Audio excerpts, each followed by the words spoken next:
But I'm like, that's the same guy.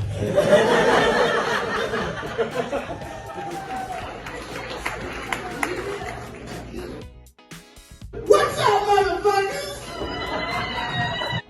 Hello and welcome to the Fridge Friends Podcast.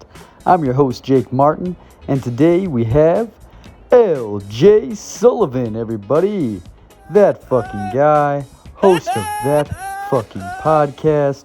Welcome to the show. Circulate. Ventilate. Yeah. I'll set the fridge up like a grow room. Yes. So that we can keep the humidity and the temperature right. Yes, dude. Keep everybody from sweating out. Keep We're in it. Idaho. It's been fucking, I don't know It's how many so 100-degree days this summer, It's but so hot. it's It's killing crazy people. hot. Not even like in here right now, but like out there is like crazy hot.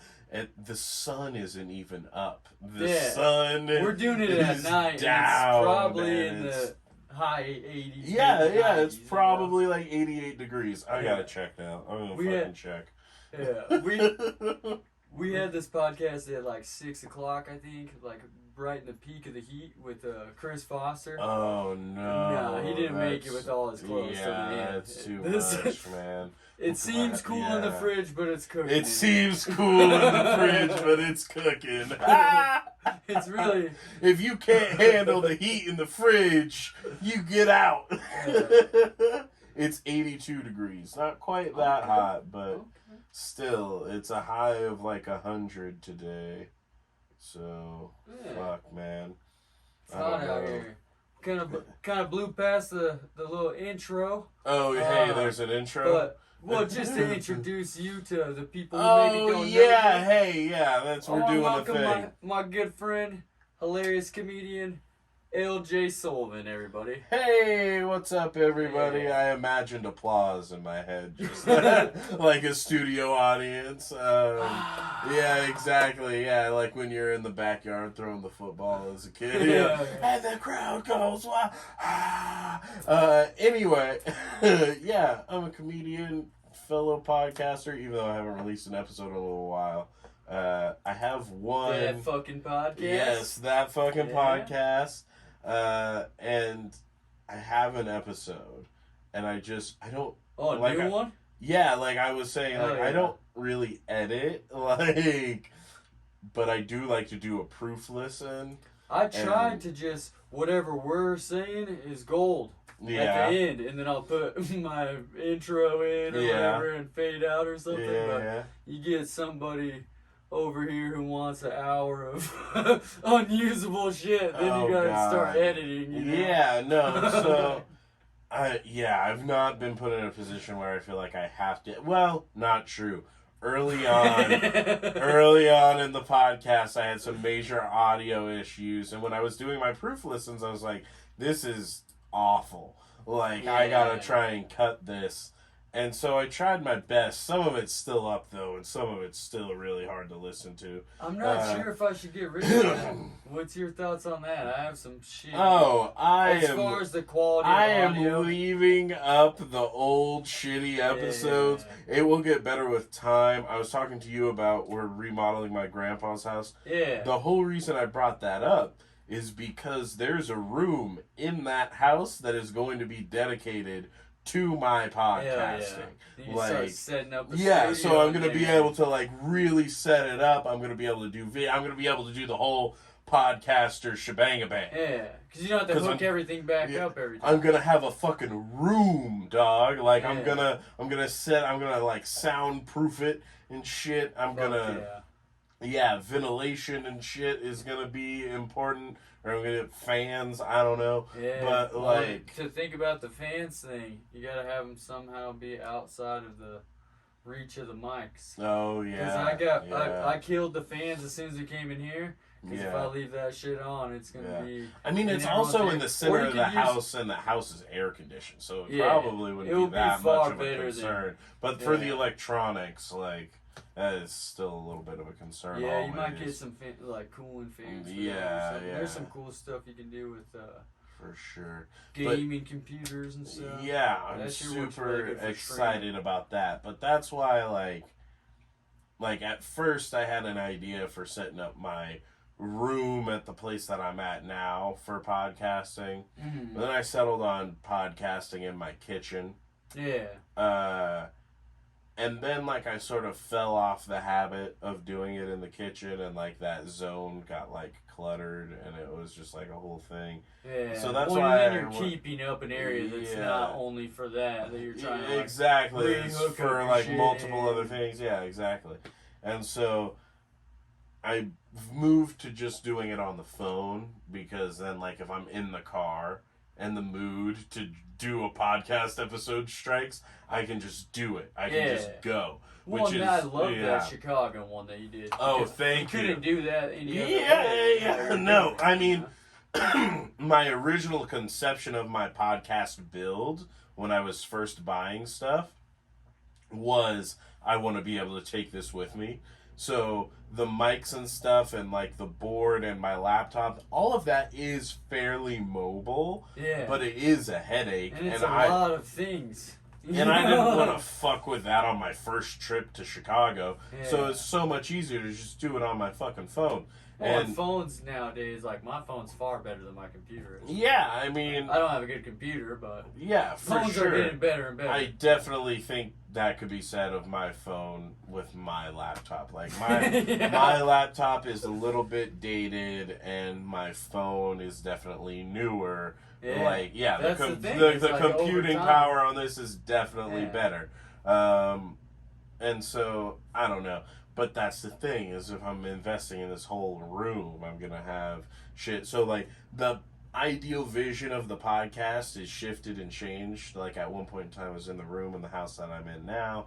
Then it became the room in my grandpa's house. And then there was the middle ground of the kitchen. And now we're on the middle ground of the phone. Mm-hmm. So, like, life is transitory, you know, shit's very well, the phone fluid. helps with that, because you Like, can take it anywhere. Yeah, exactly. Like, so I'm trying not to get caught up in, like, I don't want to say perfectionist tendencies, because I don't see myself as a perfectionist. Yeah. But I am a little bit of, like, a planner, and I can get set in my plan and the way that I want to do a thing. Yeah. And then if that isn't available to me, I simply won't do the thing. Oh. Right. But what I'm trying to do is work out of that and adapt. Like, come up with, like, a measure of, like, okay, I can't do it exactly the way that I wanted to do it, but that doesn't mean that it can't get done. Like, it doesn't mean don't do it at all. You have to adjust it. It's sort of like meeting yourself halfway. Like, and so, like, so that's something I'm working on. I've had to do that a lot with this, man. Yeah, man. Like, sometimes you gotta, like, just settle and, like, get into the vibe of, like, this is the thing that I do, and then, like, the rest will come. Yeah. Like, but, like, if you just keep waiting and waiting and waiting until, like, everything's perfect to start, you're never gonna get started. Like, you have to start, and then your shit will catch up to you. Well, and if you think that you figured everything out before you started, go ahead and start. Yeah. You know, just have all new problems that you didn't know about for sure. because you didn't start the show. You know, like once you start the show, problems arise. Every week or every couple weeks, you're like, I thought I worked this out. Yeah. You know? That just reminded me of a quote. It's different but similar, and it's like, God, I came across it the other day in my room. I'm crazy. Sometimes I'll hear a quote and I'll just write it down and, like, tear it off a piece of paper, and that just exists in my living space now. That's somewhere. pretty cool, though, because then you know that at some point you're going to pick it back up and revisit it. Yeah, that's true. And so there's this one that's like, right when we think ourselves the most free from ideology is when we are the most, like, vulnerable to succumb to it, or something along those lines, I guess. Like, right when you think you've, like, transcended, like, your problems or whatever, like, that's when you're most likely to be like confronted with something, to be taken off guard. Oh, absolutely. So like, yeah, it's. I can agree with that. So like that's like taking it to a much deeper level, kind of like the way that it's phrased that I'm not remembering specifically, but it's sort of the same thing you were saying. Like right when you like if you think you have all the answers, like fucking try it out and figure out that none Problems of that means any rise. shit. Sometimes exactly. you gotta work as you go. Like I go fishing with my kids all the time, and anybody who's gone fishing with kids, you're just fixing fishing poles. You're just fishing. you're not fishing, you know. Yes, there was one incident. There was one incident when I was a kid, and we went fishing with a bunch of my cousins, and I was on the like backstroke, the like here, yeah, and the hook flew back, and it hooked my cousin in her ear. Right in her ear. Piercing? Like free piercing, pretty much. Yeah, like it might have been like more up here, kind of. Oh damn! Like, but it was a barbed hook. Well, did you notice when you caught it right away, or were you like, "What? Oh, is this?" no, no, I don't. I think I got one yank, and then it was like very clear when it happened. Yeah, so then like the rest of the afternoon was us doing like our own little fucking bush surgery of like trying to get this barbed hook out of her ear without like ripping a big old without totally fucking up her ear. My little brother sat on a fish hook that was like in a couch cushion. You know, oh my god, trouble hooks where it's like 3 of them or whatever. Oh, so it's like one of those in the thing, and then 2 sitting out, and he like sat down on it and didn't realize it, and then like went to get up, and it was like stuck. Oh, to him. No! And it's like the same thing as barb, but the only way we could figure it out is to just cut that part off the couch with like one of those little leather mints. Yeah. And then he stood up and then like try to pick out the 2 pieces that were left. Yeah, dude. That's fucked up. So I've only been like fishing like once since then. You're always like, hey, clear. Everybody, I need like 35, 45 feet of clearance. So but fucking fishing with kids, I can't imagine having kids. It's so crazy. I lose my mind. Even with like Taco, it's so crazy to me that comedians have children. I'm like, what? You huh? I think you just have like a 2 lives type of thing. Right, you're sort of a superhero. It's sort of by day I wipe ass, but at night I tell jokes. Yeah, I fucking get it, dude. That's cool, man. Well, because you realize, like, some people never realize this, but if you have kids, you realize you have to have, like, only friends with kids and kid time with the kids, and then separate you time. That has nothing to do with kids. Yeah. Like, me and my wife go out, we go to concerts and stuff, and, like, she drinks, so we'll go to the bar sometimes and shit. All of that should not have to do with your kids. Like, you see a kid at the brewery. It happens. It's like it happens. You're trying to mix the 2 worlds. You gotta do Mother Goose until 4:30. And then catch a babysitter if you're gonna get drinks and see jokes. Yeah, I hear what you mean. I hear what you're saying. That's why it gives you like the 2 lives type of thing, because I feel like half the day I'm like trying to entertain kids who could barely speak. Yeah. And then the other half of the day, I'm like, how can I intellectually challenge your beliefs but still make you laugh? Yeah. That's a harsh dichotomy. That's wild, dude. God, your life is rife for sitcom material, bro.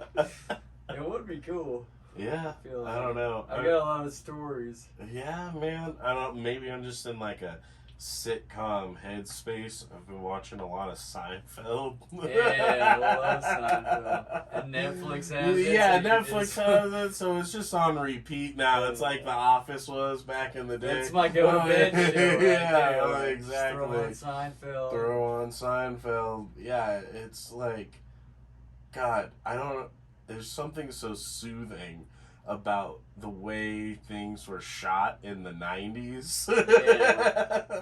I used to have that 70s show on repeat too. Yeah. I think that's actually on one of the most recent episodes of the podcast. I go into like all the reasons I loved that 70s show. It's a great show. It's dude. a fucking great show. I've It's definitely watched so every good. episode and then like rewatched multiple rewatched. times. Yeah, no, I it's one of my, I think, all-time favorite sitcoms. Yeah. And I think it gets some shit now because it's like not woke. But it's like, you gotta understand, this was made. Seinfeld. I know, yeah, no, for sure. But like, this was made in the 90s, and the 90s had its own shit going on, where it was like, I'm not sure if kids now understand this. Are you listening, kids?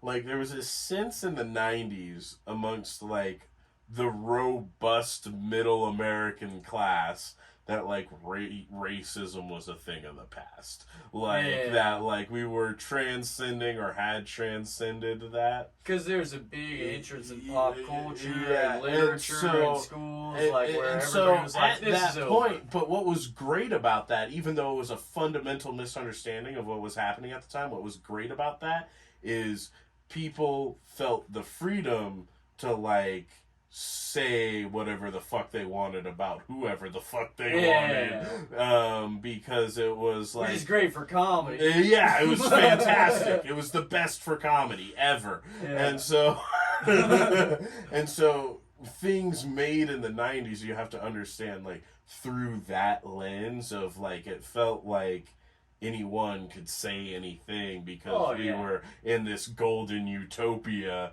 which, like, looking back, maybe that was the best it was ever gonna get. Like, so anyway, well, because you go earlier that- than that, they're yeah. just fighting and fighting. Yeah. You get to say whatever And they want, and you have that's that the thing. short period where they're just going It's hard a as shit. show made in that context, meant to emulate a totally different historical context, which is the 70s, which was rife with a bunch of fucking, like, True, yeah. a bunch of people upset about a lot of stuff. Oh, yeah. Right? And Post-Vietnam War. Yeah, exactly. You got the And, huge like, counterculture movement. Yeah, and race and sexuality and just, like, everything was hitting the fucking fan. And so it's like a 90s take on the 70s. And so, like, if you see some problematic shit, like, if you understand, well, there's so many layers to it. It's Yeah. like, it's a comedy, but it's a drama. It's Yeah. about growing up, and then there's like a long love story throughout it. Yeah. And then several relationships, interrelationships. Yeah, with all so the there's, like, characters so much that comes with all of this that it's like, I don't think you can get, like, harsh on it because they're kind of racist to Fez. Because it's like, in the 70s they would have been fucking racist that was to the ongoing Fez. joke Like, to him, but it's not, like you're saying, it's not just the 70s, it was the 90s. They were, exactly, yeah. If you And, watch like, any of 90s the thing about the sitcoms, 90s that, like, the way you can tell it was 90s is that they did that joke about they don't know where he's from. He's super ambiguously brown. And that's a very 90s, like, thought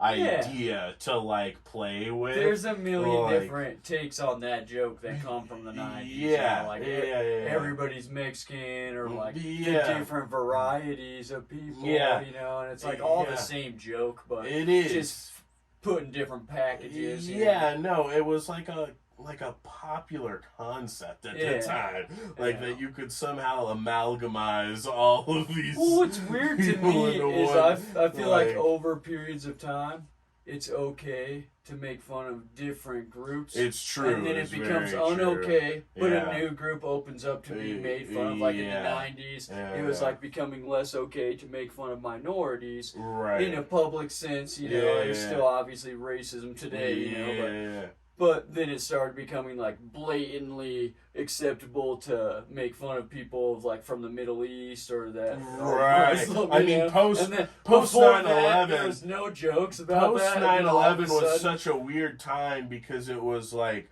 all of America got to be super racist. Like even if you Dunham still has a dead terrorist puppet with a Middle Eastern but accent. it's like it's like white people got to direct all their racism on like this like foreign race. Yeah. It's and weird though, because also, over time it's just different groups for like 10 years. But the weird thing about that was like all of the like popular race groups in America, the blacks, the Mexicans, the Asians, all those people also got to like join in on the Islamophobia. It is so fucking weird. It speaks to the evil of the empire. Like the thing that can unify. There's all nothing of more the American factions. than being like, oh, they're not making fun of us anymore. Let's jump in and on make fun of the next guy. Exactly, for sure. See the Irish and Italians. Like, it's literally a long tradition of that. Like, oh, cool, the heat's not on us anymore. Time to fuck with these people. And like women, like there's the whole suffrage movement. Oh, God. Fucking crazy, dude. I feel like it's going to keep going. Which is similar to one of your most recent bits that I heard on Saturday, where it's like, eventually people are just going to be like, all right, now it's not okay to hate on anyone that has DNA. You have to be a robot or an alien, but then it's open season. Exactly. Like cyborgs, get the fuck out of here. Yeah, no, for sure. That's gonna definitely be a thing. It's definitely the next thing. Like right when we think, to bring it back to that fucking quote, right when we think like we will have achieved some weird level of harmony that'll last for like 3 years. Like we will have achieved like shit's finally looking good in terms of like climate. We're all working together. We're all on the same page. Women rights are going People great. Don't have to work People as of much color are doing great. The machines, exactly. Like everything's like going great, and it's like the utopia we've all dreamed of. Universal basic income. Everybody's got healthcare. All of this shit is gonna be happening, and then there's gonna be one big event that just makes everyone fucking hate the robots and the cyborgs, and then the aliens are like, bro, we thought you were ready. We exposed ourselves to you because we thought you were ready, and we were like, psych, bitch, we're still human. And I feel like I would be on that same page of hating on robots. Oh, of course, I'm totally gonna hate. It's like up to our great grandchildren to make peace with the robots. I'm a product of my time. Fuck the fucking robots. It's so ironic though to create the next thing that you're gonna hate. Like with all, that's true. We're engineering our demise, and we all know about it. But we're gonna keep working on this. I don't know, because there's crazy motherfuckers like Elon Musk who are like, no, we can do it right. Like, no, we can't. We've proven time and time again. Have you not heard the myth of Prometheus? Well, his idea is the most scary. We'll control it by integrating ourselves with the machines, and then we'll be as smart as them. It's like, we can't. Don't you think the first version of everything gets hacked? As much as we want to believe machines, it, as much as we want to believe it, on a fundamental primordial level, we cannot control fire. Like, we think that we can. We've tricked ourselves into believing that we can, a lot of things. Which has resulted in a lot of fucking magic contributing to the very existence of this podcast right now. Like, we have tricked ourselves into believing that we can control that thing, but, like, see forest fires, lightning strikes, we just harness that energy. Yeah, we don't actually control we can't control that shit, and we should see the advances in, like, every advancement in technology you can liken to that Promethean myth of, like, humans getting a hold of fire. Yeah, like, well, look what at nuclear reactors. That's what I'm saying. You don't know how to turn them off, but we still build those. Have the only way they ever stopped is devastating everything. The whole fire line thing leads directly to the nuclear bomb. Yeah, and, like, so we clearly can't be trusted with this new shit that we can harness, but we can't understand and we can't control. And that's what the fuck, like, AI and technology and fucking robots and shit, that's just another example of, like, a fire that we're starting that we feel like we can harness, but we can't control. The nukes thing's like, the wildest because we still develop and build things that we all, as a human race, decided a long time ago, we're not going to ever use this. Right. And then have been building them every day ever since. Yeah. Everyone's like, listen, we cannot do nuclear holocaust. It'll destroy the planet. Under these circumstances. It won't just destroy us. It will destroy the whole fucking planet. It would be the worst thing ever. Yeah. Can't do it. Gonna make a bunch of them, though. Gonna make so many. We're gonna make so many. It's crazy. It's wild. The weapons are a problem, but, like, where do you stand on, like, nuclear reactors? Because when I was in school, I'm terrified of it. I mean, so I think that's it's the the cleanest energy there is, but what terrifies me is that same concept that we don't know how to turn it off. I mean, the only way they've ever stopped is by destroying everything around them and then making everything around them unusable for the foreseeable future. You know what I mean? Right. So like, why do you build something like that? So, like, the actual plant itself is an issue. Yeah. To only your if, point. Well, only if it stops. Only if because it only stops in disaster and we don't know how to turn it off. So if there's ever an issue with the plant, like if it doesn't work perfectly the way you designed it to work, then it's going to be a disaster. That's the problem I see with it, is it's one of those things where we don't understand it fully. But I think we could harness that energy to, like, make our electricity better in America because it's the cleanest way to do it. Yeah. But we don't understand how to turn those off. So personally, I think it's a huge danger to make more and more of them. Like, what happens if we have a bunch of nuclear reactors and then there's a solar flare?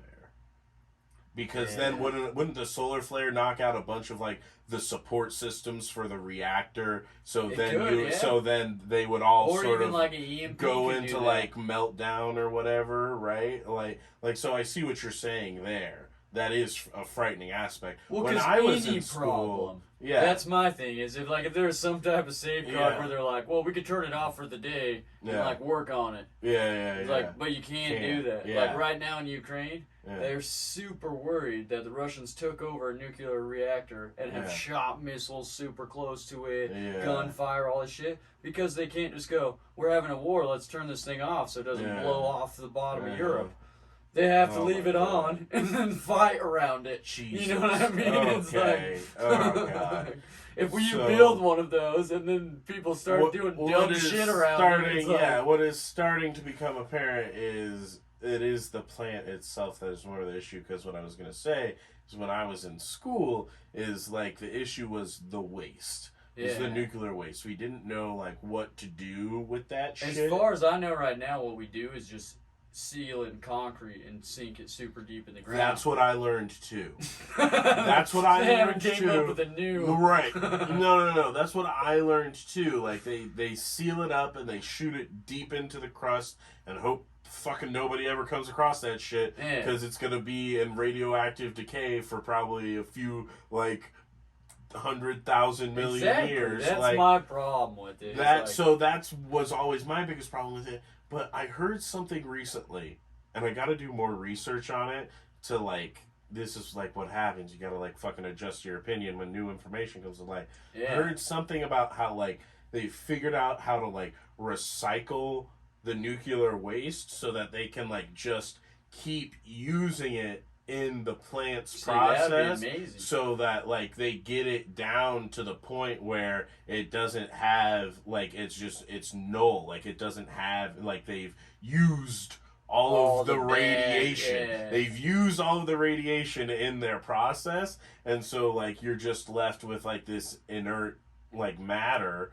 Like, so I don't know. I have to see. That'd be amazing, right? And that like, solves one of the big issues, but right, there's it's still the waste that issue of, like, but the plant issue, the we can't turn it off thing. I had not considered that. My mind was mulling over the waste thing for so much. I don't and so trust long. people. Like I get That's that my too. thing. I don't trust Like, people either. People do dumb shit like. Also, storm Area 51. Since people are like, I'm gonna storm the nuclear reactor because it's making my rabbits have gay bunnies or something. Oh no! Then the next thing you know, you got fallout all over the United States because the rednecks got too out of hand. You're you know? right. You're right. It's so conceivable. We're on green energy. Are you familiar with tidal energy? No. Have you heard about that? Oh, like from the sea? Yeah. Yeah, like propellers and stuff like that. Well, so they have that thing where it's like it looks like a wind turbine, but it's in the ocean. Yeah, and it has like a bunch the of separate things in it. Yeah. The water so goes there's through that, which is great because the current is like constant, always moving. Yeah. But what it requires is that you you have to like build under the water, which is really complex and difficult. So huge investment and probably not worth the like return for not like several not for like years and years and years of it like outputting electricity would it like recoup but dams its is value. Like mostly what we run off of. And that's that same hydroelectricity theory. Yes, exactly. And so it was something I saw in a documentary one time. And like, maybe the design has a flaw that I'm not aware of. But I don't know why more people don't talk about this. Because it's basically like, it's this big thing you set up on a shoreline. And it just allows the waves to crash in. And as they crash in, that generates electricity. And as it pulls out, that generates electricity. Yeah. And so, in my mind... Probably like some type of like little propellers or something? Yeah, exactly. Yeah. That like will go this way when it comes out, and when it pushes in, they'll go that way. Yeah. And so that movement transfers electricity into it. Yeah. And so, what I don't understand is...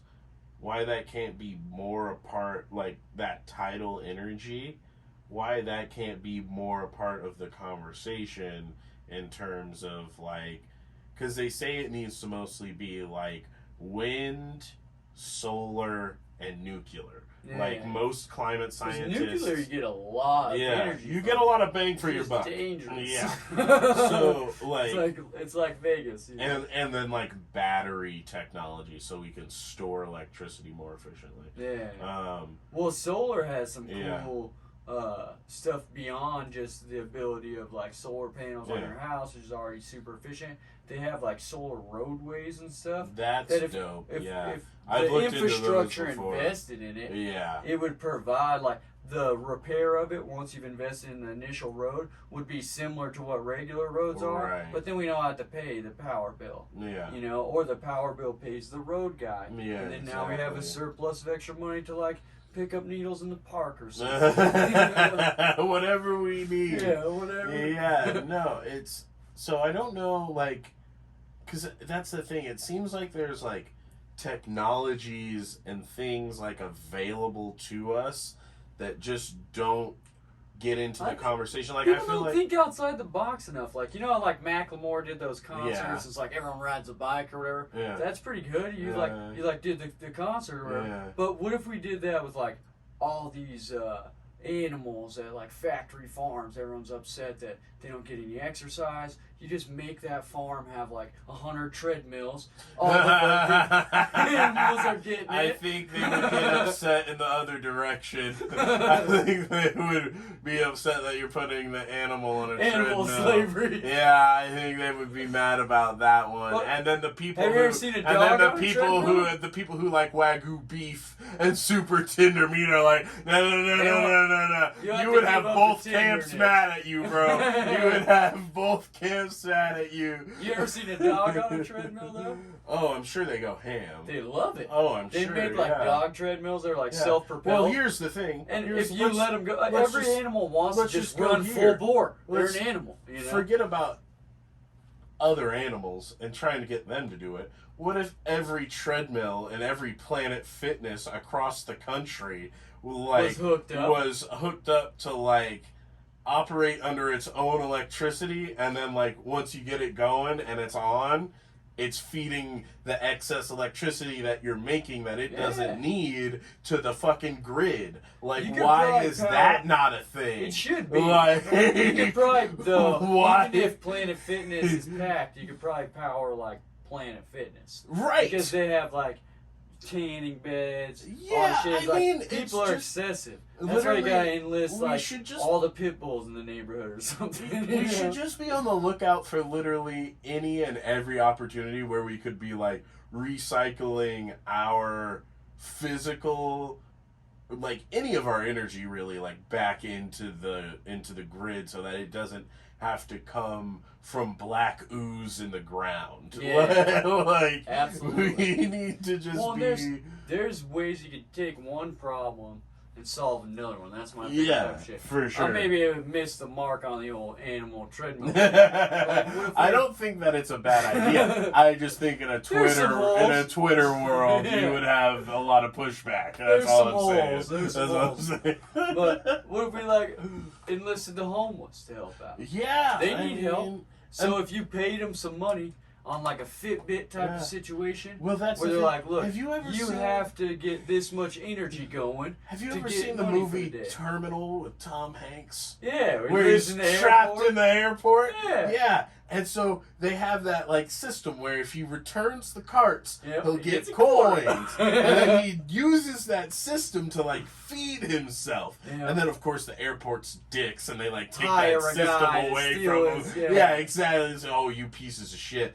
But if we took the lesson from that moment in the movie and like I think that's the idea behind recycling in a way. I know. Yeah. Originally, you were supposed to get like money back for like your cans or whatever. Yeah. But like honestly, there should just be like a broad, like there should be like receptacles where it's like if you find some waste, and you throw it away, you'll get something. You'll get something back, and then it's on a government infrastructure to sift through all that waste and figure out what the fuck is recyclable. Because right now it's on us to understand this weird fucking recycling system of like these things go here and these things go there and this number of plastics can go, but this number of plastics can't go. And it's like no one person's gonna understand all of that. And then turns out in the end, a lot of places are just putting that shit in the same fucking landfill anyway. And so it's like after all that money if we're all putting it in the same place anyway,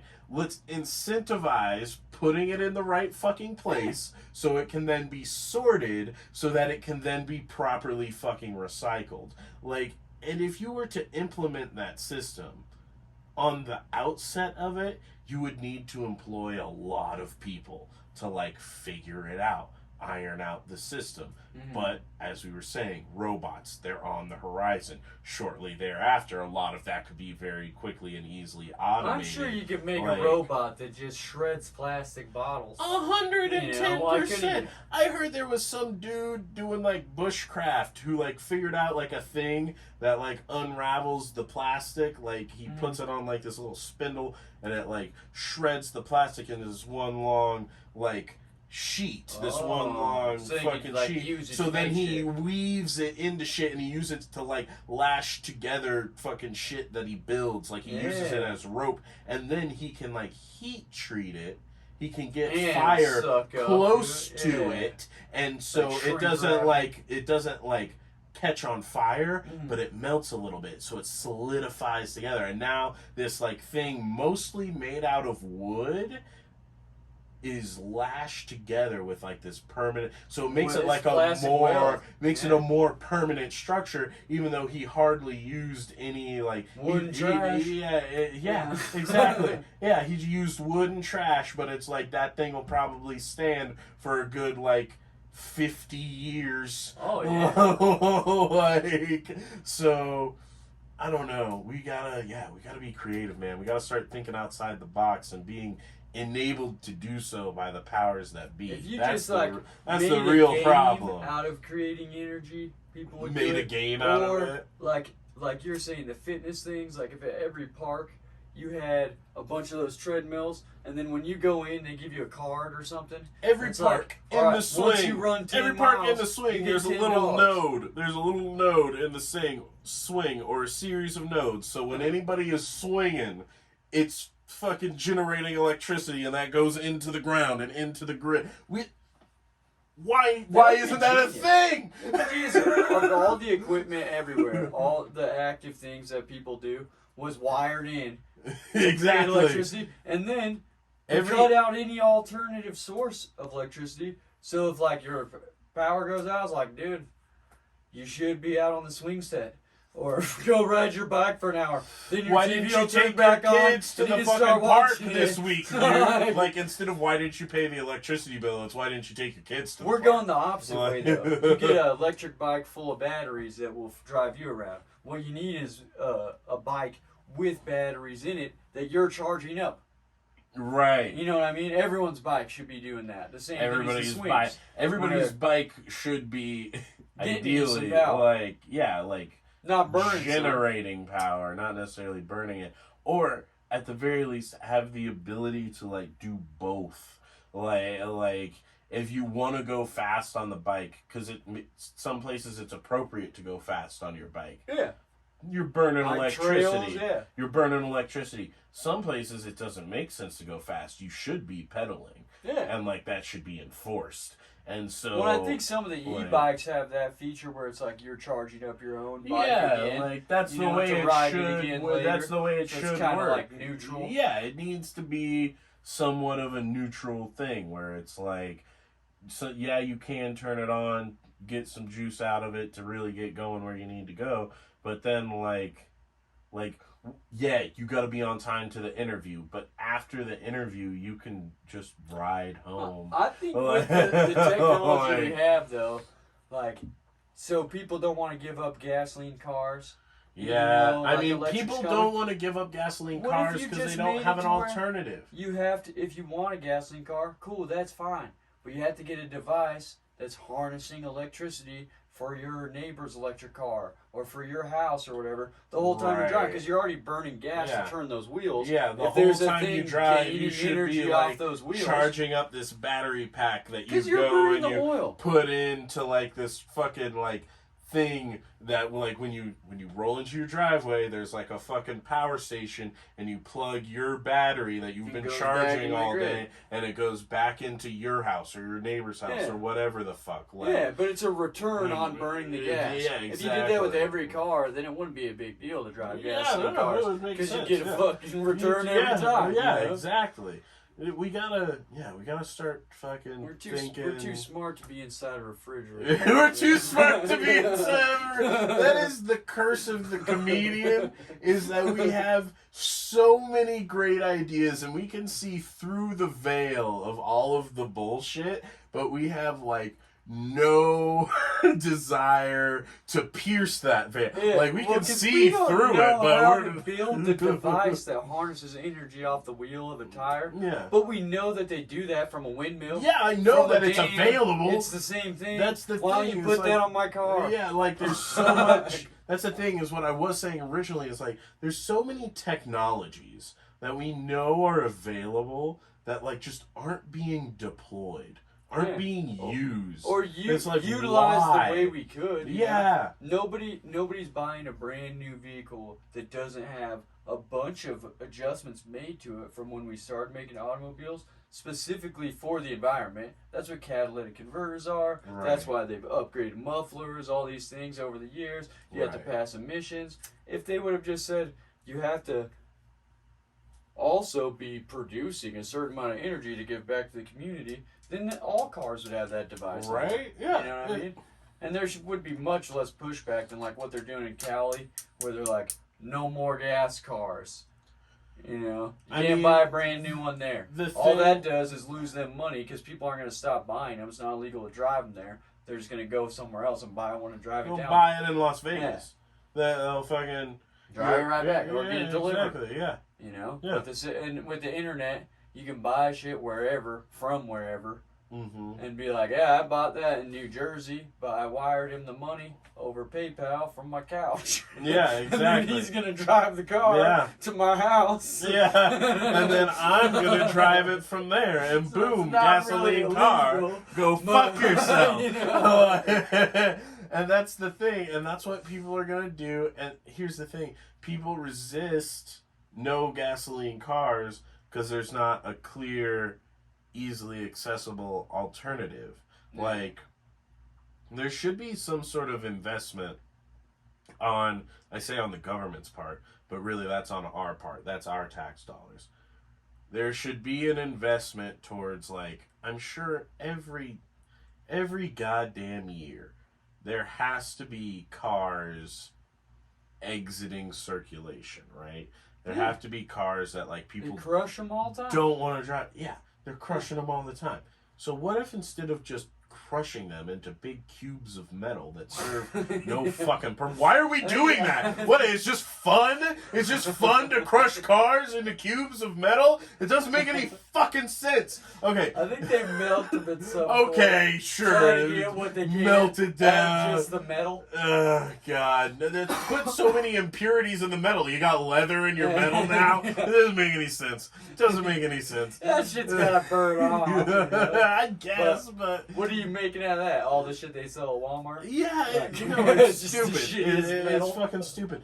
You should be taking those old cars, government, and be out retrofitting all of these old, like, car chassis with new electrical, like you would have to, like, gut them. Yeah, there's companies that do that. Like, that's the thing. You would have to gut them and do, like, all new shit. But you have that chassis. You have the body. You have all that shit right fucking there. So all you need to do is transfer that from gasoline-powered to electric-powered. Mm-hmm. I'm sure Elon would be happy to help. No, there's this guy, I forget his name, but he, like, was in trouble with Tesla because he was building his own in his garage. Yeah. He would, like, get sunk ones from hurricanes or, like, wrecked ones that people are like, oh, Tesla says doing Tony Stark shit. Yeah, I get it. He's like, I'll do it for 10. Yeah, he's and put a supercharger in this out of a box of scraps in his garage. Anyway. He made an all Tesla, like Camaro or something. Oh my god! That's like it's a Camaro, but it runs on under Tesla. the hood, and it's still dual motor. So government hire that fucking guy to take every old car body and put new shit in there. Yeah. He doesn't need to do it all, but he can map out how to do it. To have like all the different eras and then what you have after a few years, I'm sure it would take a few years to like work on all of these cars. You would be employing so many mechanics and so many mechanic hands and clerical people, and it would be a massive boom to the economy. And so then you would have this fleet of used electrical vehicles that the government fully refurbished, that the government can now sell back to the public at like a super subsidized cost. Yeah, or like, use as government vehicles even. Use them How as many government vehicles are there? Or millions? Yeah, or fucking sell them to Uber for their self-driving shit that they want to do. I see a big hole in that. I was telling this Uber driver about it today. Oh, the self-driving thing? We can get into that. What's to stop me from ordering a self-driving Uber and then filling it with bricks of Coke and then sending it to Denver? You can't pull over a robot and give them traffic. You can't pull over a robot. And like, if they're just picking you up randomly, you would have to like encrypt how you paid for that Uber so that they can't track it. There's things there. The apps. That's why we made the apps. To pay. So you don't have your ID. Well, But there would be a whole series. There's a lot of things with that where it's like, yeah. if no one's in the car and they're transporting it to wherever, that just entices people to commit a crime with that. You know what I mean? You see what you're know saying. Exactly what time that They car's have gonna be there. They have what to if I figure knock out. you out and throw you in there? And They you have wake to up in figure LA. out. They have to figure out like how to make it be an actual self-driving car, which is more complicated than you'd think. And then I think they're gonna worry about like criminal proofing it. I think they have to check on the person in the car. Have some type of every so often. Hey, are you in this vehicle of your own free will? Are you a real person? Are you sacks of illegal substances? Yeah. Are you a sack of illegal substances? You know, the same type of thing is like when they're like, find all the stoplights. Yeah. It's, I don't know, dude. Fuck, I got derailed.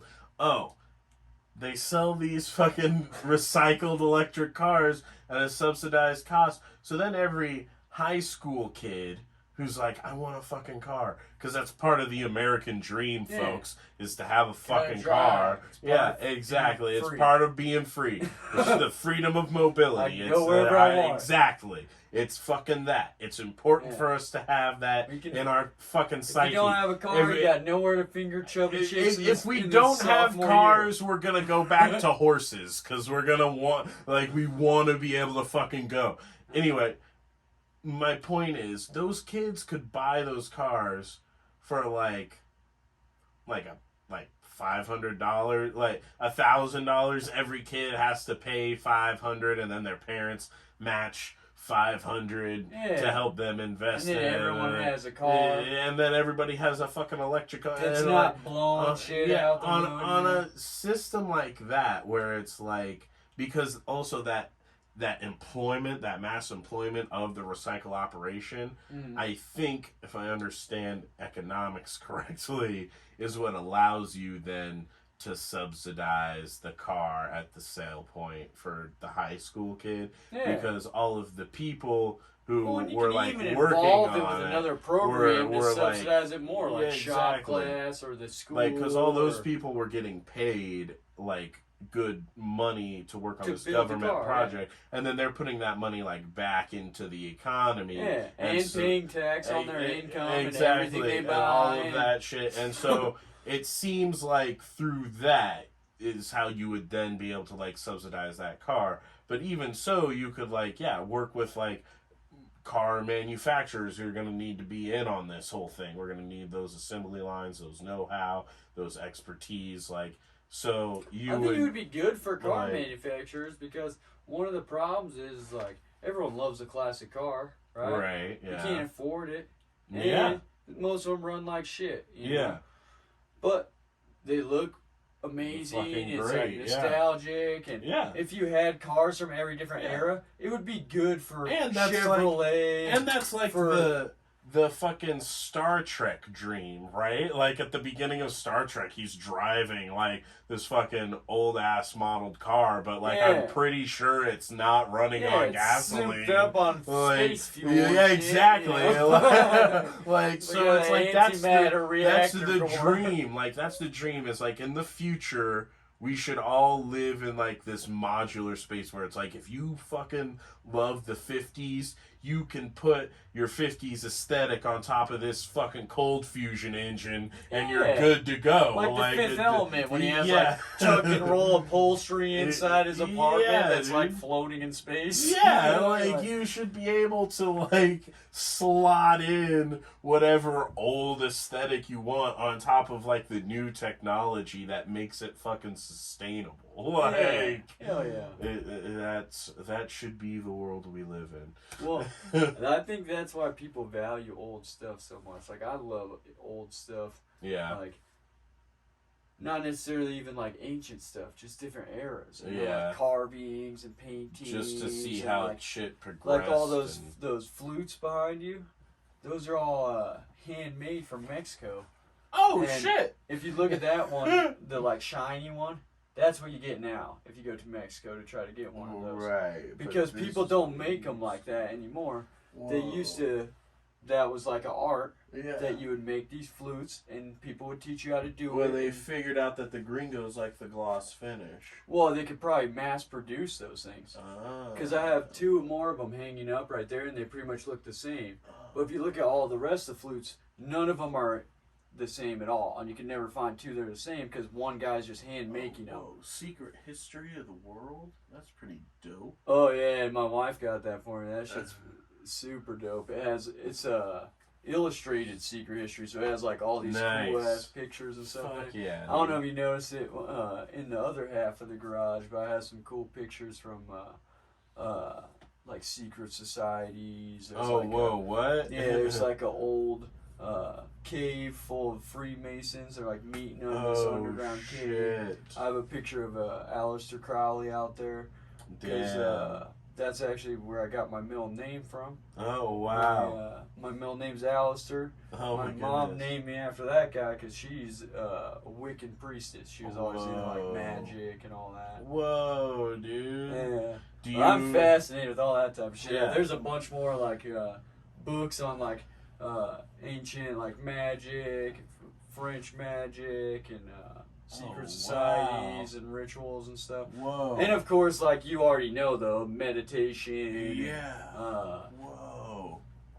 That's fucking dope. Yeah, it's like my I was telling you, I listened to your podcast on religion back to back, and you're like, whoa, bro. I'm like, that's my favorite thing. Like, I was super impressed that fucking anyone listened to me ramble on like that back to back to back. Like, oh no, that's crazy. Different cultures and like beliefs, and especially like you know the Lucian mysteries or like. Oh yeah. Like, well, I've heard reference to. It's like an idea.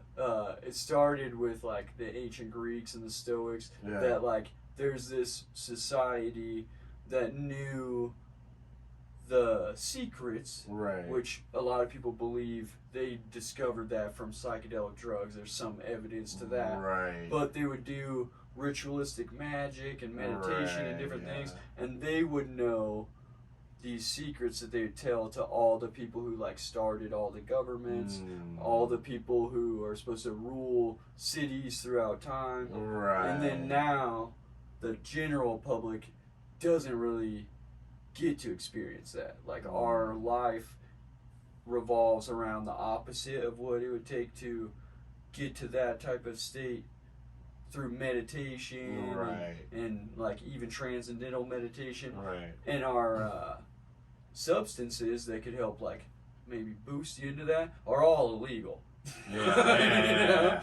So it's something I've always been fascinated with, that like there's influence from different cultures on different cultures all throughout history, and some of the original ones all had like a mixture of like magic, some type of secret knowledge that only some people could know, and use of like natural mind-altering substances.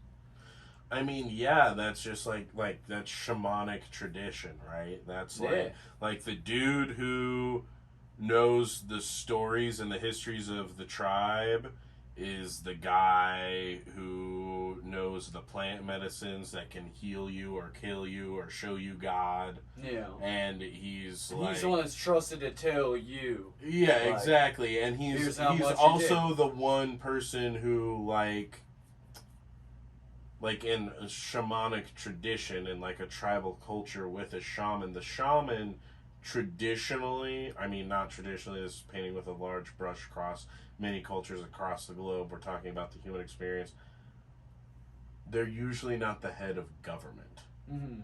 Like they usually I think there's a correlation. No. Like they how we do it now. Work together. The chief and the shaman are like they're a pair that have to in order for them to function. In order for them to function properly, like within the like tribal like traditions. Yeah. For the most part, like the chief needs to be able to be like sort of the strongman in charge, but the shaman is there to like balance that and keep it in check. Exactly. Yeah, like absolutely. the shaman is the one who can say like you've like affronted the gods and like strip you of your title of chief and give it to a new person, like, and so it's like that original sort of like yin yang checks and balances. Like the shaman is like in charge of the tribe's like metaphysical well-being, whereas the chief is in charge of the tribe's physical well-being, and they interlace with each other. They have to talk to each other. Yeah. Lean well, and that's on like each other. that's kind of in the Greek tradition. They had the oracles, right? And you'd have to like consult with the oracle if Yeah. you're going to go to war. Yeah. You know, the like, other thing I was gonna say is like they have all the plant medicine, and they like know the histories and stuff. They would also know the stars. Like that was astronomy, also like part of and their knowledge was that, and like numerology, like back in the day, and like rudimentary geometry, like understanding like some basics about geometry would have been like fucking huge. Well, and some people believe that like the great like inventors of a lot of our math, like Pythagoras and the people who mapped out like not rudimentary geometry, like complex calculus and shit, that they learned from this separate group that only would let people from each country I suppose come to them. But what's weird about it is it's similar to the oracle thing, where it's like all these kings would come to like to the oracle who could see visions, but it's not that. It's like they would all come to a group that know about this stuff that they only know and will only tell some people. You know? Yeah. Or maybe it's you have to become worthy of the knowledge through an experience. Yeah, you know? I guess what I'm saying is like this idea of like a secret group with like this mystical knowledge that spans across like cultures and times and is like influencing things. I think that can easily be a misinterpretation of that thing that we outlined, where it's like there's a metaphysical pillar and there's a physical pillar, and I think oftentimes that metaphysical pillar is sharing information with the physical pillar, perhaps behind closed doors, because it's like we're the motherfuckers in charge, right? And so it's like they don't need to know. Well, It would only complicate their lives, right? So we fucking know. I talk to you and you talk to me, and like, so I think this is like a relationship between like the spiritual and like the everyday, and like the way we set up leadership in both those things, I think have always interacted with each other in a certain way across cultures and time. And I think it can just be that. It doesn't need to be an orchestrated group of people. Yeah. Like, but it looks well, I think that it draws way. a group It naturally, looks that way. You know? Yeah, I think there have been various groups across time who sink into this idea of like there are like ancient thoughts and traditions and mystical knowledge, and then they like try and like harness that. But I think those groups like they rise up and then they fall, and like the next one grows from the ashes of the previous, trying to do the same thing they did, like exactly take their knowledge they left behind. Like the Freemasons aren't what the Freemasons used to be like today. Like it's mostly a bunch of fucking accountants who did some weird shit in college. Yeah, like, I think that like, the Freemasons specifically, like modern day, is like a club. Yeah, exactly. Like, it's just for people to do that don't have, like tennis to do or something. Yeah, exactly. But they're looking for an ancient knowledge. They're fascinated in it. Yeah, so but I think like study it, but it's not like they control anything. The legit like diving into that shit is probably being done by some other secret society we're not aware of, or just I think the proliferation of like Wiccan traditions and other like a more indigenous spiritualities and Eastern spiritualities, that responsibility might have been, instead of it being concentrated in one group, now thanks to like the oh so feared globalism, like it might have been diffused to a bunch of people across the globe. Definitely. I think so. Like now, instead of it being like one group, like in Italy, who's like we're all obsessed with like the mystical knowledge. Yeah. It's like every person with access to a chat room who's slightly spiritually inclined. And that's why it's so hard to control that type of like the whole spiritual awakening type thing, is that now there's access to information that the world's never seen before. Very true. It can't be censored the same way that it ever could before, which is also, I think, what is so interesting about, like, I think that is directly related to the, like, the, what do they call it? The kids don't want to work today. The, like, great, it's not the Great Recession, it's like the great, it's like the fucking great... I know what you're talking about, though. Like, everyone quitting their jobs. Like, everybody quits, and, like, the people aren't buying into the old system, basically. Yeah. Like, that whole thing, I think, is a direct product of people having these spiritual awakenings of, like, I'm not happy, I'm not fulfilling my purpose, this isn't what human beings are supposed to do or be. And it's like, so if everyone's having that awakening and then like choosing not to show up at work, like, there's gonna be a fucking big problem. And I think the government sees this as just two fucking potheads in a refrigerator talking shit. They're not taking it seriously. They're not fucking taking it seriously. You can see it in every industry, bro. Yeah, like, and it's just if you've gone to fast food recently, there's one guy just filling the drinks, taking the drive-through orders. So detached. The like people in power are so detached that they don't understand that that's what's happening. Yeah. They don't understand that everyone has like almost thoroughly in every comprehensive way like thrown out the system. Like people don't trust the system, and that's whatever they comprehend the system to be. And that's where you still get a lot of the fracturification through the populace. Conservatives are supposed to be the most trusting of the government, and they fucking stormed the Capitol. I know. Obviously, no one trusts the left and the right. There's this deep distrust of our institutions. And there's a certain flavor of it on the left, and there's a certain flavor of it on the right. Well, but it's in both places. We all have like collectively agreed that like the people whom are supposed to have our best interest do not. Like we're and the left is openly shown like distaste with how all the branches of the government are operating. Yeah. And the same thing with the right, And the whole boiling over point thing with the right. That was the craziest thing, is because those people were supposed to be the I back the blue, like the stalwart, I'll die for this country. But somehow the Trump camp twisted that I'll die for my country shit into like not I'll die for what it is or what it was originally meant to represent.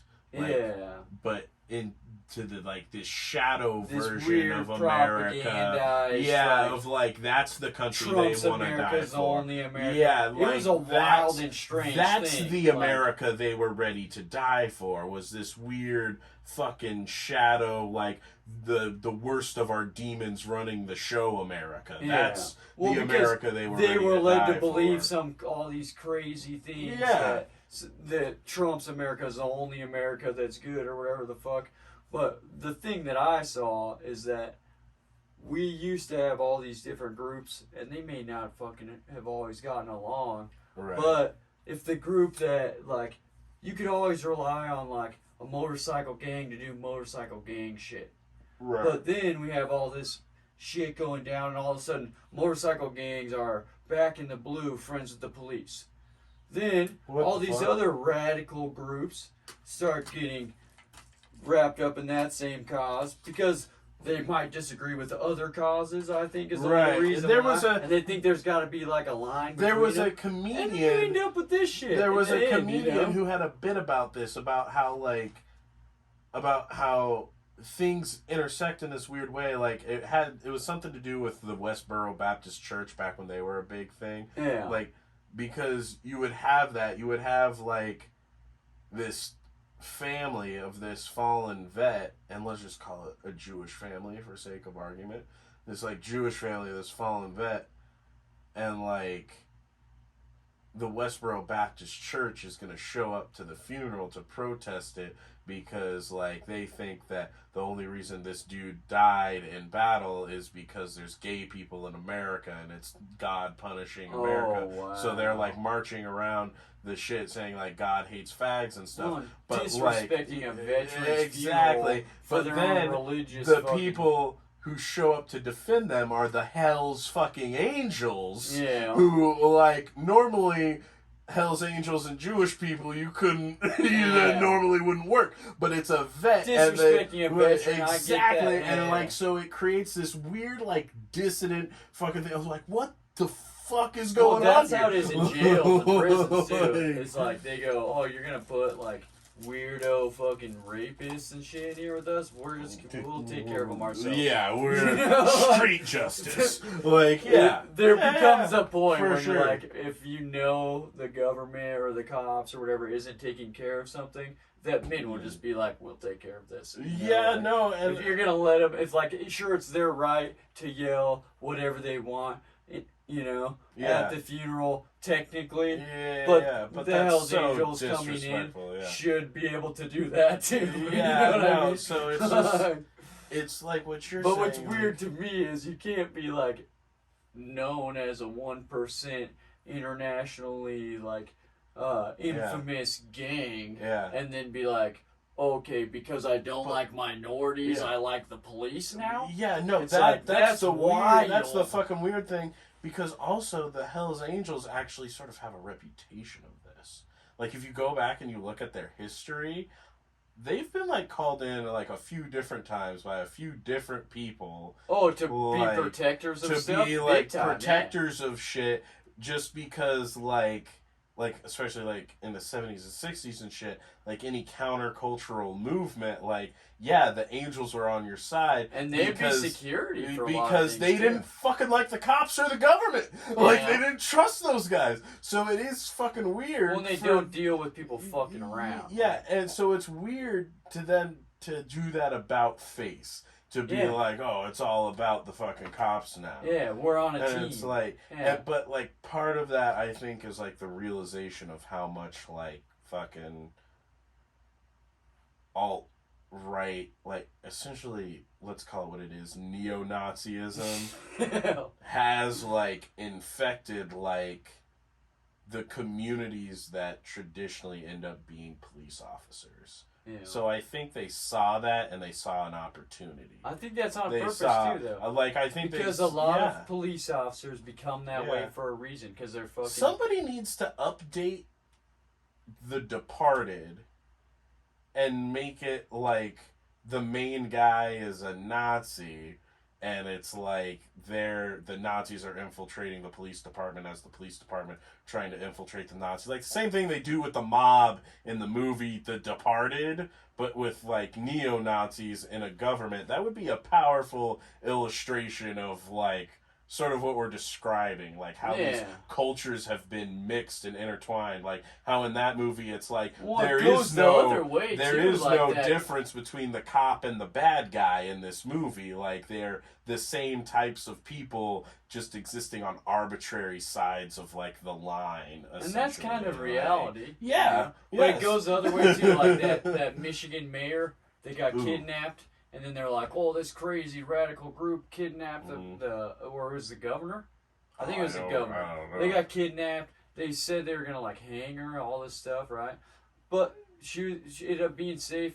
Well, it turns out down the road, as you get like all the facts of this case and people went to prison and stuff, there was like 4 or 5 people involved. 4 of those 5 were FBI agents. Or like what the 3 fuck? of Oh, the 5. God. You know what I mean? Like, and yeah, they were the ones like, "Hey, we should do this," and that's the here's other the thing guns is and the shit. You know, like agent provocateurs. it goes both ways. That's on the shit. thing is like you don't know. That's what pisses me off about like the public perception of the BLM movement, of the Black Lives Matter movement. It's because that same exact thing. It's that same fucking shit. Is they made it look like anarchists and like and like terrorists and shit were like behind the Black Lives Matter movement, and it's like that movement was an organic movement of like black mothers tired of seeing their children die. The rioting shit was completely separate shit. Yeah. I saw a live video of the riots in Eugene because my brother was there. Do you remember the bricks thing where there were like just piles of bricks stationed around where they thought riots might occur? Yeah. Like it's like clearly there was like a lot of trying. Organizing the right and left on the same day at the same place every weekend, and let's just see how this pans out. There was a lot of like both sides on their own media because all of a sudden now the news is just like here's the right news, here's the left news. And so like who yelling at everybody to like hype them up. The question is who benefits from like making it look like Black Lives Matter or like Antifa. It destroys the movement. Like, it takes all the wind out of it. It the does, same thing as the Michigan governor thing that I was talking about. It's like once you see that story in the news like 2 or 3 times, you have to go back and dig to find out later on that like the people who burned the buildings weren't even in Black Lives Matter. But why most people don't do that. Why can agent provocateurs destroy leftist movements, but right-wing movements can storm the Capitol and Trump is still having rallies? I've heard reports of there being fucking agent provocateurs in that camp as well. Yeah. So, like, that's very possible also. But so my question is, who benefits from positioning agent provocateurs in both political camps?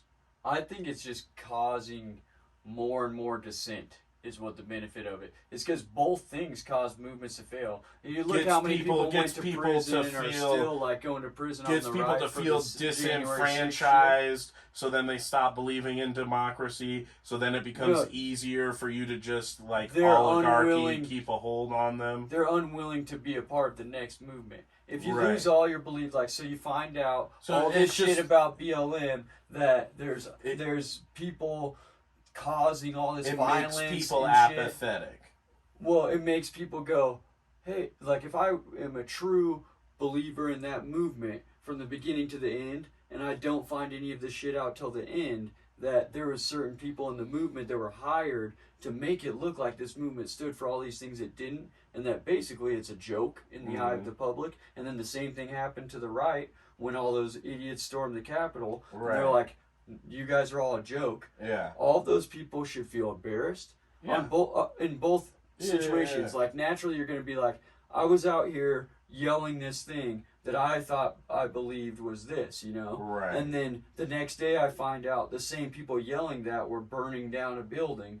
And then the next day I find out those guys were hired by someone to make it seem like everyone who yells this is burning down buildings, or everyone who believes this is trying to kill the fucking senators, you know, or whatever the fuck. It makes people not want to believe in a cause. Right. They'll step back and go, I'll just see how this pans out. So it keeps people from ever joining a movement or fully, like, committing to it the way that people were. So it's the powers that be essentially trying to discourage all sides from making any change. I think it's the same thing they do in politics, where they go, you can believe, like, the right believes this, the left believes that, and everyone knows basically, like, the core issues that people will fight about and argue about, you know, and, like, what people care about. So then you use those against the people. It's even easier now with the algorithm and social media because you know exactly what everyone feels. Like, you angry react to everything that makes you mad. Right. Then there's a record of how do I make this guy mad. I tried to stop. There was like a whole thing about like the reactions on Facebook. They were saying like if you angry or sad react to something, it like drives it down in the algorithm. Like less people will see it if you react that way. Yeah. I don't know if I believe that. I completely stopped using the angry or sad reacts. Yeah. So the algorithm thinks I either like, love, or care about things. Yeah. Or no. Yeah, exactly. Yeah. Like it doesn't know what makes me angry, which I think is pretty cool. You can see how that's a dangerous idea. Yeah, it's a dangerous idea. They save all of those things, and you can easily have a program like profiling that, and it's easier on a bigger scale to just go, hey, what about all the people who follow this Trump movement, and then run a program through it to see like what else they follow, and what arguments they get in. And then you see all these arguments, and word for word you can tell like what did LJ argue with someone about yesterday?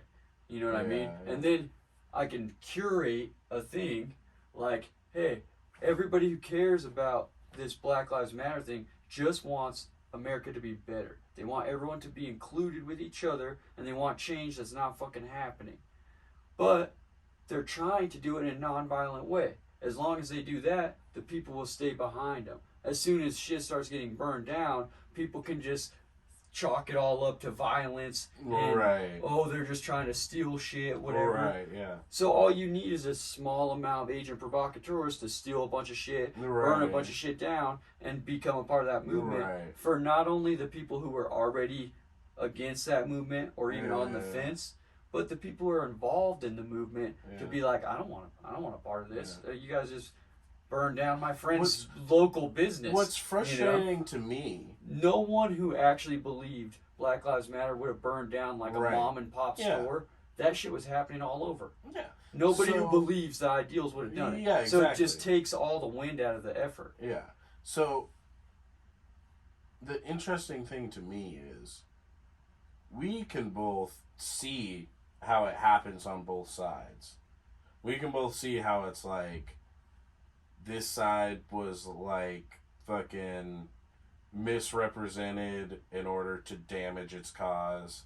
This side was conned into doing dumb shit to misrepresent their beliefs. You can't take anyone seriously that believes in any of that shit. Right. You know what I mean? Exactly. Because look what they did. Yeah, I know. But so like we can see it on both sides, but there's people existing in each of those separate governments who can see the thing we're talking about on the other side, who can be like, there's fucking agent, like, they won't say it, like, there's people on the right currently who will say they're agent provocateurs who led to January 16th. There's people on the left who will say there's agent provocateurs who infiltrated BLM and Antifa and delegitimized both sides. Exactly. But the dude on the right who's like agent provocateurs January 6th doesn't hear that argument for these people and vice versa. Like they don't, like they're not willing to accept that. They've been taught so much to hate each other's movements. Like it through doesn't make whatever sense. they're Like, watching on TikTok. If the government is sabotaging racist grandpa or whatever led them to believe but it's that like way, if the government, they hate each other more than they hate the government. If they if they could see, hey, they're just fucking making us both mad about the same thing. That's the thing is like the government clearly, if they're willing to fuck with you, why would they not be willing to fuck with them? Like. It doesn't make any sense. Like, honestly, I'm not a Trump supporter, but if I was, I would definitely believe that some faction within the government who never wanted Donald Trump to ever be president again is what they spurred on the mob in order to do January 6th because America cannot vote for a traitor. America can't vote for the guy. For people almost destroyed our democracy in your name. It's a done deal. Like That's it's a over. done deal. It's over. It's done. It's not happening. Yeah. Right? And so if you were a fan of that guy, it's really easy to see how it was a setup. It was like, clearly somebody did this. If you're a fan I think of like the part other of it might have been, though, movements. that they involved him in a setup with it. That, like, he might have somehow believed, after this, I'm going to still be the president. Because he fucking seemed like he wasn't going to go home. Also you know what I possible. mean? No, I was that worried did about you that. did you hear Like, about the that? whole- I was worried about that too. Yeah. Like, are they gonna put tanks on I the was like, lawn? what do you mean you're not going to go No, home? but Like, that's you the fucking thing is, lost. did you hear about the FBI raided his shit, right? One of their defenses for like why he had shit he wasn't supposed to have. Mm-hmm. Apparently he packed in a hurry. Apparently he did not expect to leave, and so he didn't pack any of his shit. And so on January 6th, as motherfuckers are storming the cap, he has to like be packing all the shit. They're like, in the hustle and the bustle, he took some shit, and it's like, oh yeah, I'm sure in the hustle. I thought when I was reading it, it was like boxes on boxes of documents. I've moved a lot, bro. That boxes full of papers is the heaviest shit. I don't know. You're not like, oops, these 14 boxes yeah, of exactly. documents. Bro, exactly. Can't forget these in the hustle and like, bustle. well, because, and that's the other thing. I've heard a lot of theories about the that. goddamn Trump camp got ahead of it, and they put out the narrative of like the safe. He got ahead of it. He was like, they got into my safe to make everybody think that what they were after was in the fucking safe. Yeah. And so you hear documents and you heard safe, you think it's a fucking folder in a safe. You don't think 14 boxes of fucking files, like, because that changes the whole fucking game. Even if it's a couple papers, it's not it's a big still deal. a problem. It's a problem, but it's like, it's not going to be a bunch of, Yeah. why can't you release this information, all the stuff that's going on right now. I heard if it's it like might- a folder, no big deal. If it's all these boxes of what's shit, crazy? they're like, dude, you I clearly... heard, and this is purely rumor mill, could have been nuclear codes.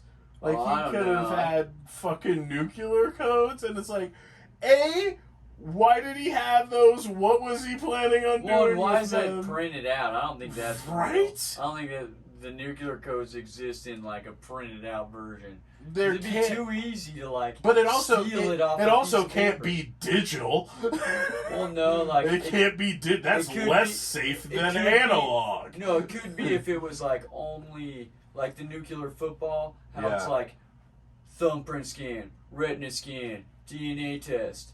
The other person has to put the key in it. You know what I mean? Yeah, like 12, that type of 12 shit. And then factor they're like, authentication. okay. Yeah, Then it opens up and there's the code, Yeah. and you have to then call the nuclear command with the two So, guys yeah, on the phone. Yeah, and they all have to that turn the shit. keys at the same time. Yeah. So yeah. that way you can't just get one guy and like give him a bunch of acid and be like, look, bro, the lizard people are coming if you don't push the fucking button.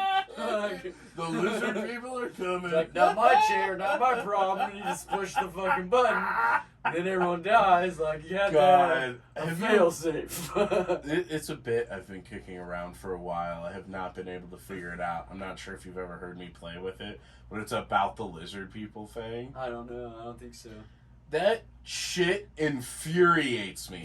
It pisses me off so fucking much. And it's like, I've been talking a lot about conspiracy theories on stage. This is one of my original conspiracy theory bits. Because it's OG conspiracy theory. I mean, it's not even that OG in my mind. Like, to me, that shit cropped up, like, circa 2013. Oh, like, no. people I think it's started the Zachariah talking... Sitchin thing as well. Like, I don't know. It started gaining a lot of traction around that time, though. Yeah. People started talking about the lizard people. Because it became like a trend on the internet. Yeah, exactly. And so... But you know that show, Ancient Aliens? Mm-hmm. It started from this guy's books. That was the first lizard people shit, was that guy's books. All right, fair enough. Yeah. But if you didn't like do books back in the 80s. Yeah, only a small fraction, a 90s. very niche and separated by vast swaths of land. Only a few people gave a fuck about the lizard people. It's like what you're saying now. Then the internet you're happens. connected, Yeah, as opposed to everyone's before. talking about the goddamn lizard You gotta people. find someone And that's my a lizard book. problem with the conspiracy isn't even like the existence of like a subhuman race living amongst us. That's a different. Let's table that for a different fucking conversation. All right. Yeah, it's a long conversation. That's a long fucking conversation. But it takes this idea that there's a small group of entities controlling society and like oppressing everyone.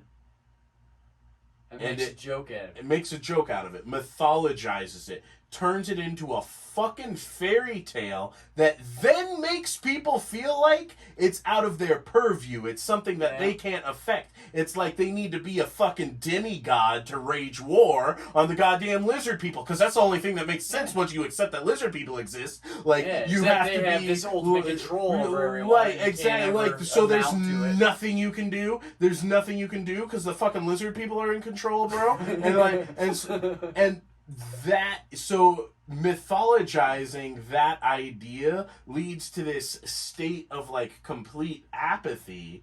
Yeah. Whereas the truth of the matter is there is a small fucking faction of people running shit. They're called billionaires. Yeah. And they have addresses, and they have families, that, and like we can the fucking regimes and find shit, them. you know? Like, They exist. They're not gods. They're not. But they have millions of people under their control. I mean, based on the money that they have to supply their jobs or enslave them. They only have those millions of people under control because of like a lot of it is money, but even Jeffrey Bezos doesn't have that much money. A lot of it is they rely on like this psychology, this belief that is within other people that perpetuates this thing, that idea that they can't change anything, and the fucking lizard people conspiracy just feeds into that idea. Well, like, so you know where the term conspiracy theory came from? Like where that was invented? God, I'm the sure CIA invented it. Yeah, to discredit, because then it's like you can't talk about an idea because it's a conspiracy theory. So all the real shit gets wrapped in with the fake shit. The problem that's with the point of it. That is the fucking. So that's the problem. If I was the Rothschilds, I would be just pumping money into lizard people shit. Exactly. You know what I mean? Exactly. You would want everyone to believe the lizard people shit, bro. That would be your number one thing. Because it makes you have to be an idiot or a crazy person. Exactly. It seems so ridiculous, and it's so yes. Conspiracy theory, the term, is designed to discredit a person talking about it. Yeah. And then so many of them are put in there to discredit the real happenings. That's like what saying. I'm trying to get to in my bits on conspiracy theories. Like, I feel like there are conspiracy theories that make sense. Mm-hmm. Well, because there's ones that are proven. And there's ones that are real. Like fucking the whole Nicaragua thing with the Contras. There's the Contras. And the fucking Ricky Ross trials where he's like, hey, they sold me crack for 10 years. Yeah. They were stealing it from the There's fucking... the fact that the government killed Malcolm X. People say it's a conspiracy theory to say that they killed, they killed MLK, and they say that it's a conspiracy theory to say that they got Malcolm X too. But, why the fuck? Tracks. If you're having documents released, so there's so many that aren't. Yeah. But if you have documents released that say, we actively were pursuing these people as a terrorist organization with the FBI in an attempt to get rid of any of their leaders and discredit anything they say, whether we could make them out to be drunks or idiots or lunatics or shoot them. Yeah, exactly. You know? Just whatever we can to get rid of them. And we see those papers now what do you think the ones they won't show us say? Exactly. It says we fucking shot. Yeah, you know? exactly. And there's the fucking Tuskegee experiments, and there's a lot of examples throughout history where conspiracies were orchestrated. Yeah. So it's not look like at, the don't Hunter happen. Biden laptop thing. It's not like they said happen. don't talk about it at all because it could be skewing the election, fake, false propaganda. Right. Turns out, no.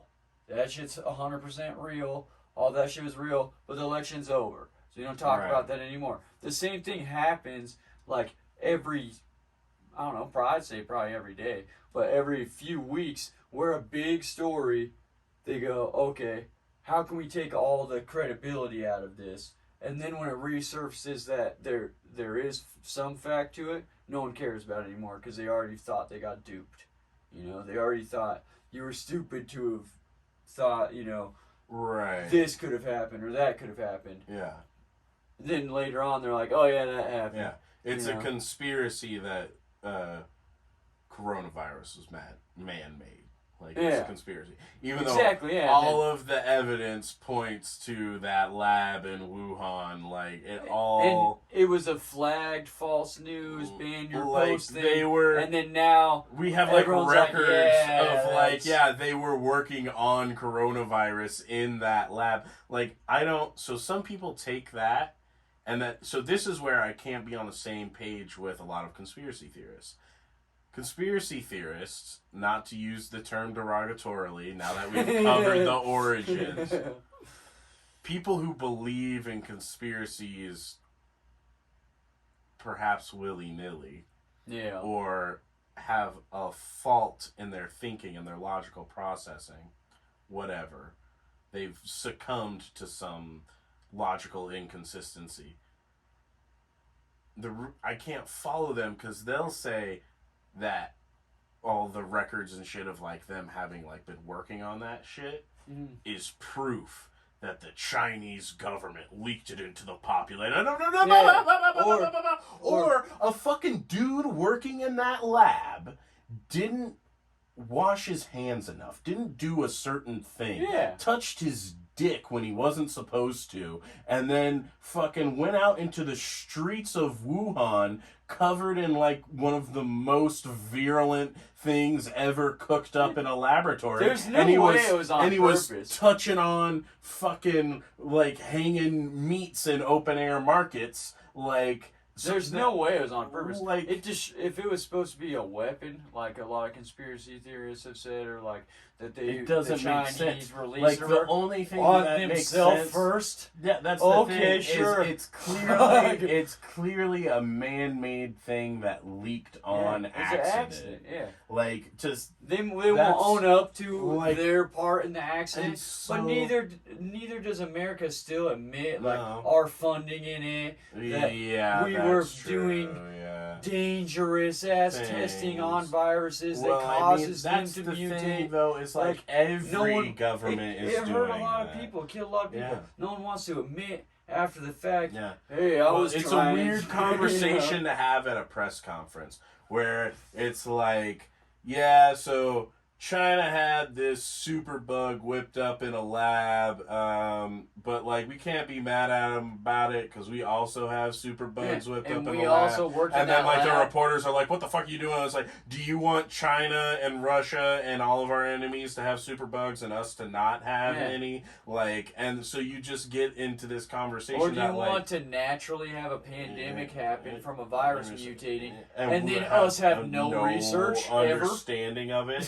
Like, exactly. And so it's like you go down this rabbit hole of like a very nuanced conversation that like you can't have on a mass scale. It's weird. Like, you can't have these nuanced conversations. Not everybody understands. Thousands of people in the room. Like, you can't do it. Which is then what, like, leads to the inclination of like doing deals behind the door. The government isn't really a democracy, and like there's people running the show that we don't see. Like, there's a whole infrastructure. Like, there has to be quite a bit of that. No, because it's like honestly, we don't have, as a country, the size that we are, like, the bandwidth, the fucking, like, desire to, like, field every issue like that.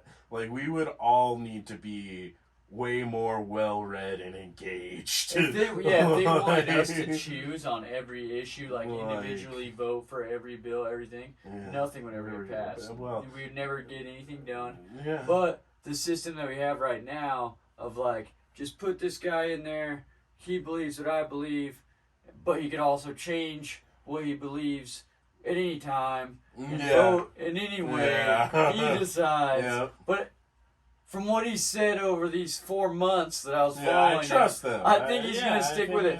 Let's go ahead and let him stay in there until he dies. Hopefully he keeps the same. Until he dies. Keeps me in mind that whole time. God. You know, that's the so problem that doesn't with, work either. The problem with fucking judges, dude. What are we doing with lifetime appointments? Maybe if so, everyone has to have a phone. Maybe if in the morning you had a government app. That sounds survey. great, right? That's the thing. A government app that you say those words, and there's immediately people on the left and the right who are like, rah, rah, rah! Like their head explodes. I got you covered. If you don't want to be tracked and chipped and all that stuff, you'll have the same opportunities at like anywhere there's a mailbox. Or like there's like a little kiosk for anything. Or on the like, touch screen on the fridge in your house. Yeah. Like the only thing this touch screen knows about is what's in your fridge, bro. Yeah, it's gotta be something that's available to every person so that you get at the opinion. Bus station in the morning. Yeah, you get the opinion of the guy who's like OD'ing the night before. As he gets on the metro. He barely made the bus. It matters to him if that bus is coming on time. Yeah, exactly. But then you also get like the aristocratic dude who's never gone to a grocery store since he was a teenager because people deliver him everything. You know? He needs the app. Yeah. So everyone has the app. Yeah. And then everyone has whatever the day's things to be tabled Yeah. on a multiple choice. You only get 4 options thing. Right. That has been decided by the oligarchs. They get to pick the 4 things. Right? Okay. But they leave the 4 things up to us, so they know it's not going to be disastrous. There's no pick D, shoot off the nukes today. Right. You know? Yeah. But fair enough. But they don't get the end all be all. You know, like say abortion. Can we change the word oligarch to representative? I know. Sure. It's makes the you more same comfortable. fucking thing, Sure. but it makes us all more comfortable. They're still caring about us. Yeah, exactly. Let's just change the verbiage. But say like this whole abortion thing, the Supreme Court. Instead of them going, now each state decides, and we know some states are run by lunatics. Okay? Yeah. Instead of that, you get the thing on your fridge or your phone or whatever that says, today we have a decision to make that affects every citizen of the country. Would you like A, abortion to be completely illegal? B, abortion to be completely legal even if it's 8 months? C, this time frame? D, this time frame? And then just let every single individual decide on it. And then you'd know, hey, most people fall in the middle. They don't want it to be like, hey, I just found out I'm pregnant with this trucker guy that I needed a ride. I was going to die in the snow or whatever. I think most people, it gives everyone a voice. If you're at 4 or 5 months, I think a lot of people start getting squeamish around there. Yeah, but I think the harsh cutoff for most people is like 6 months. Yeah, like babies are born at 6 months and they do fine. Exactly, I don't want to get into that issue much because I don't have a vagina. No, I know, but I'm just saying, like, everybody has their own weird, arbitrary line. If everyone had 4 things to choose instead of 1 and 2, I think everybody's weird, arbitrary line. Everybody who's reasonable and is like, abortion should be available, but we also probably shouldn't kill babies willy nilly. Like. So any reasonable person is like, okay, so where do you draw the line? And I think most reasonable people draw the line somewhere between, like, 4 and 6 months. Yeah. Like it's Well, 'cause somewhere in there. there has to be because a period of not after knowing any that after you're that, pregnant. exactly. Like you could not know for like the first month, 6 weeks, month yeah. and a half. You Yeah, miss exactly. a period, and then yeah. 1 week later, you're not allowed anymore. Yeah, that's fucking weird. That could yeah, set up no, terrible things. Yeah. But if you do, like you're saying, like 6 months, then people are like, the development of a child, babies are C-sectioned at 6 months and survive. Exactly. It starts like, to get weird. Like, I think that is literally the line. But instead of having like, 70-year-olds, that don't give a shit about anything, stand up and say, I think that, this is what we should do. You have everyone go, maybe I don't think it should be 100% illegal. Maybe I don't think it should be 100% legal all the way up until the day before they're born. It should be like a sliding scale, right? It should be like in these first several months. Yeah, something like that. Pretty like cut and dry that this is your choice. You go ahead, you make that choice. Like for like the first, like let's say 5 months. First 5 months, you get to make that choice. We picked the diciest issue, right? But I think even the diciest issue, if you broke it down like that, where every person where there's multiple morning, choices and whatever the end result is, you can't get be the too data. upset. You would get the data. You would know, like, all right, there's an extreme on this end, an extreme on this end, and between these two options, it's really fucking close. Yeah. So what we need to do is like maybe another poll. Maybe like we need to look at these two options and figure out how to drive down further. If it's onto, too close, maybe another one. Exactly, The next day that says we weren't so sure on this like issue. if it's like 15% here and 15% here, and then 35 and 35, shit, okay, we gotta fucking like we have to reevaluate this whole thing, and I think that's what it would be on that issue is because everyone has that arbitrary line in their mind, and so I just think it should be before the line, and we have to figure out how to draw that as a society, separate issue. Fairly easy. After that line, up to you and the doctor. It shouldn't, why is the government involved at all?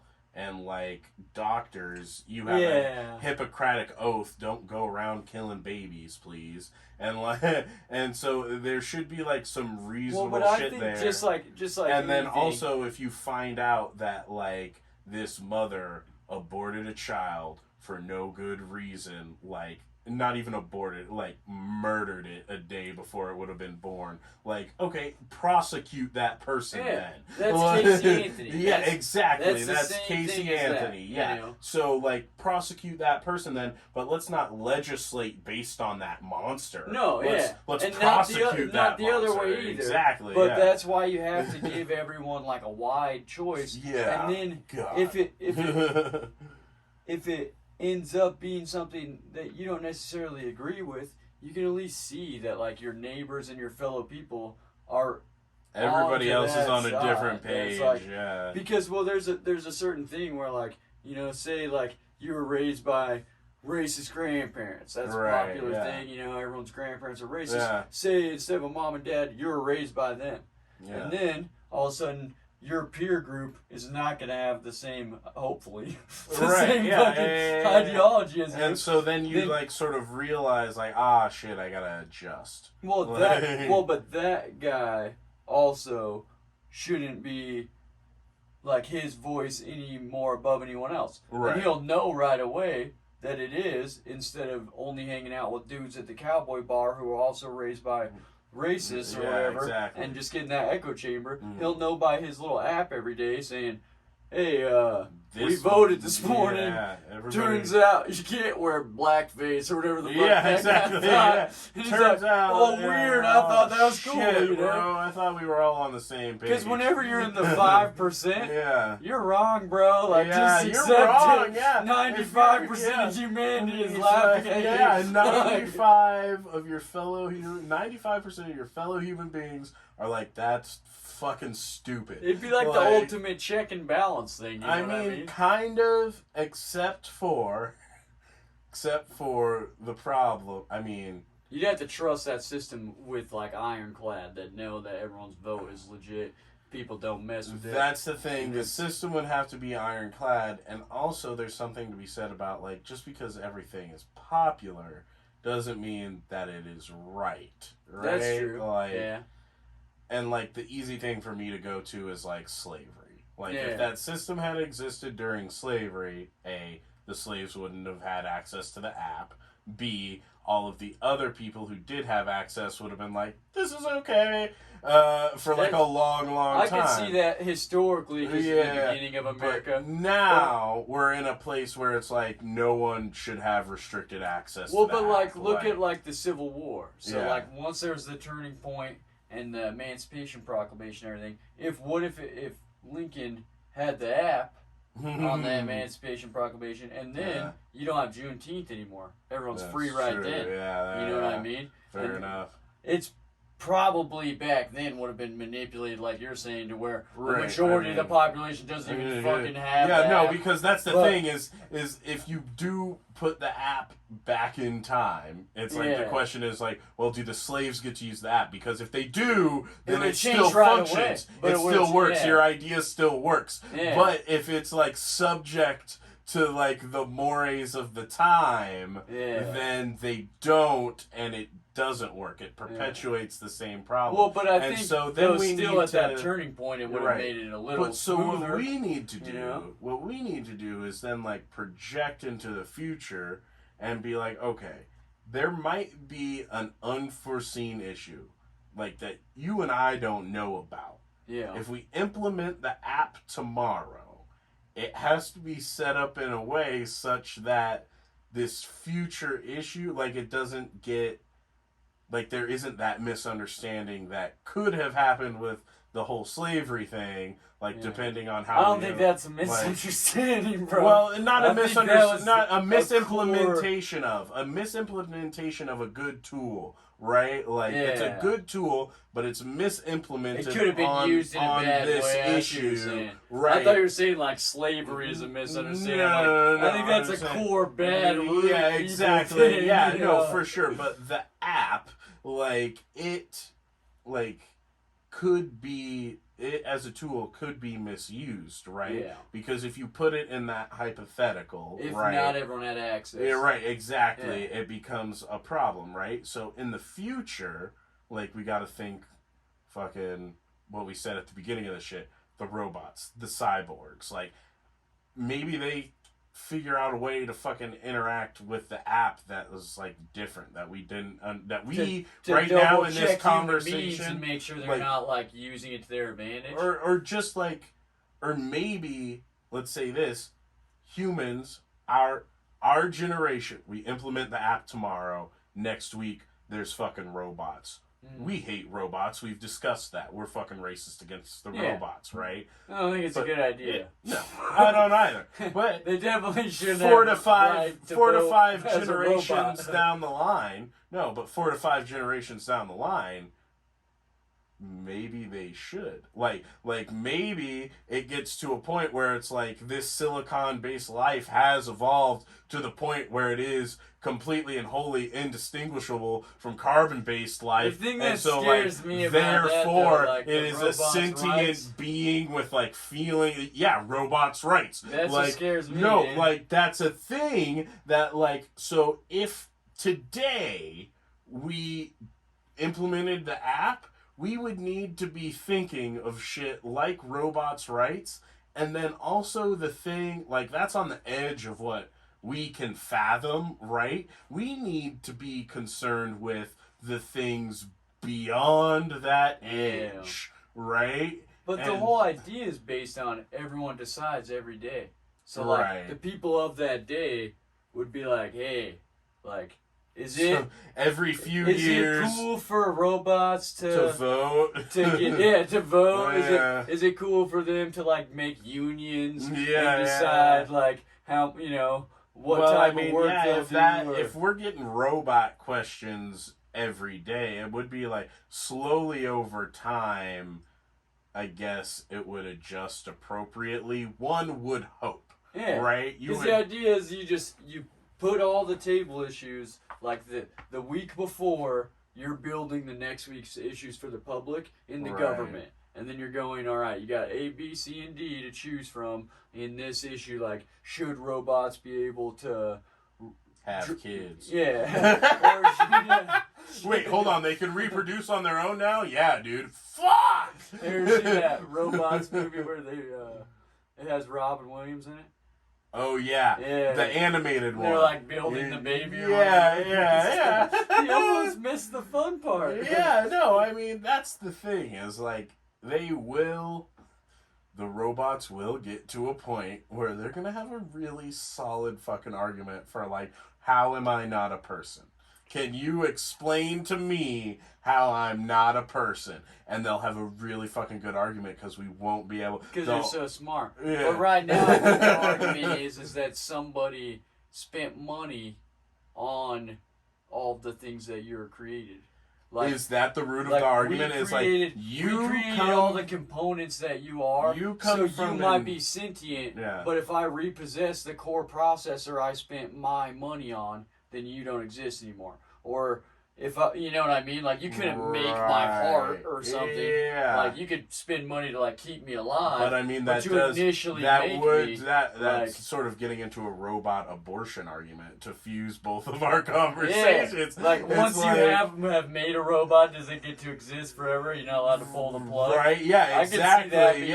Like, once you've made a robot, yeah, and now it is a sentient life, do idea, you get to kill that robot? In like 30 years, I'll probably get canceled for this, but I feel like if you buy the robot, like, you created it. Yeah, you know? get to... It's similar to, like, well, I don't know, though, because we feel different about, like, pets. Like, if I bought a beef cow, everyone would be cool with me slaughtering it at the end of the year, and then, like, not making everyone, steaks. though. PETA.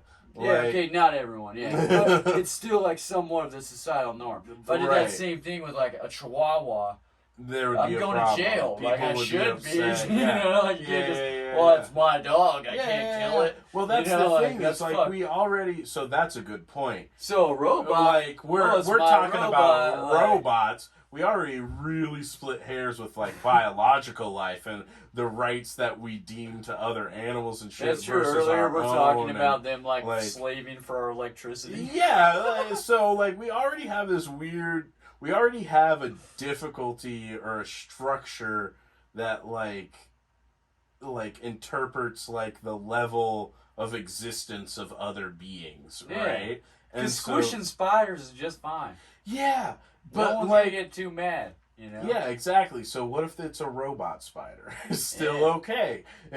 What if it's a robot dog, though? Because in the future, if little Tommy down the road, robot dogs right now. I mean, if I kick one, am I an asshole? No, that's the thing. They have robot dogs, but they don't have, like, super lifelike AI-enabled fucking robot dogs, but they're going to one day, and we're going to be old as shit on porches with shotguns, and little Timmy is going to run by with his little piece of shit robot dog, and we're probably going to feel like if that robot dog gets out of line, we can just put it down. There's no reason we can't just put down that piece of fucking circuits and shit, but to him, we just killed his fucking puppy, dog. And so, like, that's going to be the transition. That's going to be the tipping point. The kid grows up with the robot dog. Exactly, dude. Now you're starting to understand. Like, that is the tipping point that I'm trying to, like, get to in relation to, like, the I could see that thing. with, like, nannies and shit, too. Like, if you're a baby... With a robot nanny teaches you how to, like, talk and do stuff, which is a more and more popular thing in America. Yeah. Is everyone has to have the mom and dad at work. Someone else is watching the kids. If that someone else is a robot, hopefully it's nice enough to the kids that they develop a relationship with it that's as endearing as any nanny you want. Exactly. Where they'll love them, they'll have memories of them. Exactly. They taught me the ABCs. Yeah. If you kill my kid's nanny, I'm probably going to have something to say about it. You know? Yeah, regardless of if it's a robot, but the function it was serving was, like, super important and sentimental to the entire family. Well, like, the kids, that's like a core of them growing up. Yeah. When that robot died, they would see it the same as murder. Yeah, That's what I'm exactly. seeing now. Yeah. When you, Yes, you brought dude. that up about the kid. The with dog. the dog, and, you know. yeah, that's the thing, man. Is like It makes a weird thing. At a certain point, we're gonna get to this weird place, and like I don't know. I think we're like we found ourselves in this weird exercise talking about all of these issues and like the government, how it would be set up if we had our qualms and shit. Like, but I think the founding fathers were having a very similar conversation. That's why they set up the amendment system. They were saying essentially the same thing that I'm saying now, which is like fail safe. We have to enable this system to grow and change with the society to adapt to the issues we can't possibly anticipate. What the fuck is an airplane? Like, like they didn't have any concept for that. Airspace, go fuck yourself. It's up there. Yeah. Like, it does add to the aesthetic. It makes it look more professional. Same with the graffiti. Did you do the graffiti? I did, yeah. Nice, dude. Fuck yeah. Fridge friends. Has anyone sent in a fucking a theme song? Because there should be one. I had some people do clips with me. Yeah. Like put music behind it. There you and go. then I do. So that's what you get. Take that little sound bite. We're just a couple of friends inside a refrigerator.